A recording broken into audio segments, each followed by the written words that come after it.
Day 31, Min Beneath the Trees. I'm under a jackaranda tree today. Fen was still standing with his arms extended. Oops, forgive me, Fen. I was, talking to my wings. That sounds barking mad. Thinking through some plans, she finished. We're delighted to meet you too. I wish it could be in less urgent circumstances. Fitlin has explained we're on a mission and we're lost. We need to make our way to the Helios River at its confluence with the River Mica. Can you help us? Why, look at you taking the initiative, Flick sounded impressed. That's true, I've never done that. 2 or 3 ecos ago? Is that all? Amazing. Min had a sudden desire to thank her wings. Accepted with gratitude, Flick replied with scarcely a hint of gratitude. Flutter tuttered. We're actually here to help you, Sweetleaf. Not that you'd know listening to Grumble flap over there. Min laughed out loud, then coughed as she realized everyone was watching her.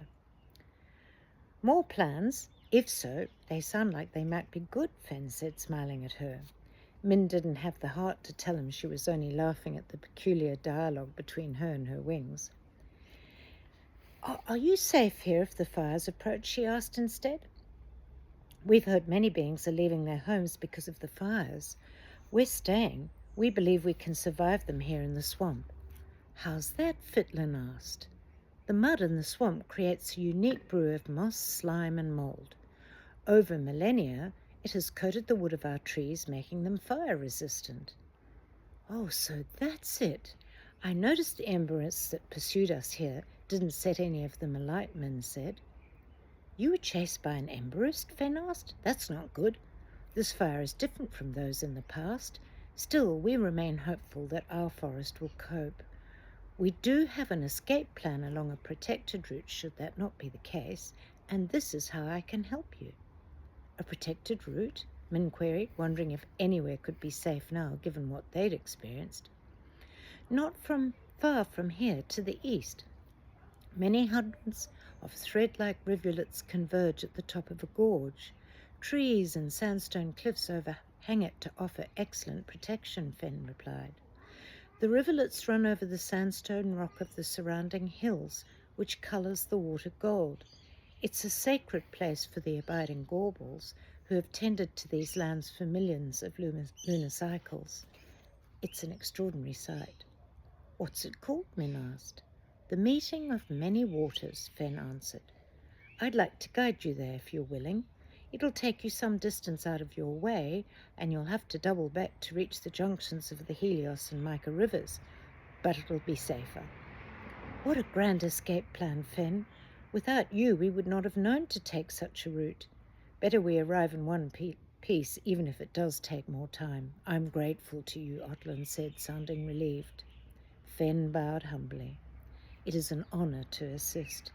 If you follow the way, you'll continue to travel east, then northeast through a gorge until it flattens out. There are rivulets of the Meeting of Many Waters join the Fiddleback Creek. Together they flow through open land and into a low-lying rainforest. You can shelter there before doubling back due west to the river's junction.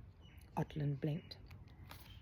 I'm a little battered and need time to recover, yet we cannot delay. If we can rest during eco-light, could we set out before the sun sets? Fen agreed. He unfolded his wings, signaling his departure, and called back, as the sun slides to the west, I'll return to you. Chapter 18, The Meeting of Many Waters. Eco 3, Sunset. The sun had begun its dip towards the horizon, and the afternoon was cooling. The forest remained dark. Otlin had spent the eco-light asleep. Although Min and the others were restless, no one was keen to leave his side or explore. I'm glad I don't live in this perpetual gloom, Radian muttered as they woke from the last of their naps. I feel as if my colours would simply fade away and desert me. What an unthinkable thought, Min chuckled and jabbed him playfully in the arm. How's your poor wing feeling now? Otlin Luster asked. Altogether better, although I'm reluctant to face another encounter with the fearsome in whatever shape it may take. Min's wings began to flicker. She tuned in instantly. Had she preempted more danger? Not this time, she intuited. Only a distinct vibrancy radiating from nearby. I think Fen is about to arrive, although I didn't feel the strength of this energy when he was with us before, she told the others as Fen emerged from the dark forest behind them, a horde of the tiniest ghostwood glins and nings following him. They looked like a flock of minute silver wafters, each with a red head. Min could hear their excited pips and chirps, and from each shone a little pulse of light. So that's what I could feel. Min was delighted. From the middle of the group, a glin shone with a pale silver halo which flickered with streaks of deep red. Luster lit up in response, brighter than before, shining blue with glimmers of sunset orange. How exciting to meet another illuminator, she called out. I'm called Luster, a pink salt lumen. I'm called Mirrorly, the answer came back. Otland trilled with delight as the flock flitted all about his head, pipping and pulsing. He swiveled his head from side to side to keep them in sight. Min leapt towards Finn. It feels like a party. I wish we could stay. How much we would like that.